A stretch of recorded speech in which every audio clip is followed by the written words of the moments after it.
Patuloy ang pag-ikot ng National Bureau of Investigation at Bureau of Immigration para mapasakamay nila ang mga dayuhang nasa bansa na hindi kompleto ang mga dokumento.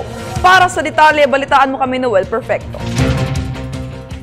Muling pinalalahanan ni Immigrations Commissioner Sigfrid Mison ng mga banyaga na kulang sa mga dokumento at yaong nasasangkot sa mga kasong droga, smuggling ng bigas at iba pang katiwalian sa bansa.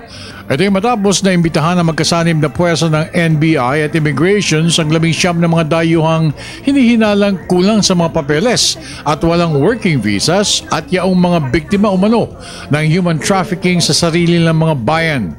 Ayon sa kinaukulan, mahigit 500 mga Chinese nationals ang napabalitang nakapasok sa bansa nang walang anumang papeles o yaong mga biktima ng sindikato human trafficking sa China. With the help of so many other law enforcement agencies, we are all excited to really work as a team because we want to get rid of the bad guys inside our country. Sinabi naman ng hepe ng Anti-Human Trafficking Division ng NBI, si Attorney Dante Pinoan, agad nadadali ng mga ito sa NBI headquarters at kapag napatunayan na may ginawang paglabag sa batas immigrations, dadalhin din sila sa Bureau of Immigrations. May mga foreign nationals na allegedly na traffic, no? Na ini-exploit sila for their labor. At saka balita namin may mga documentos nga sila pero turn out na mga fraudulent pala yung mga supporting documents nila. So may mga indications talaga na traffic sila dahil allegedly yung wini-withhold sa kanila yung mga passports nila. And then siyempre ni-restrict din yung movement nila.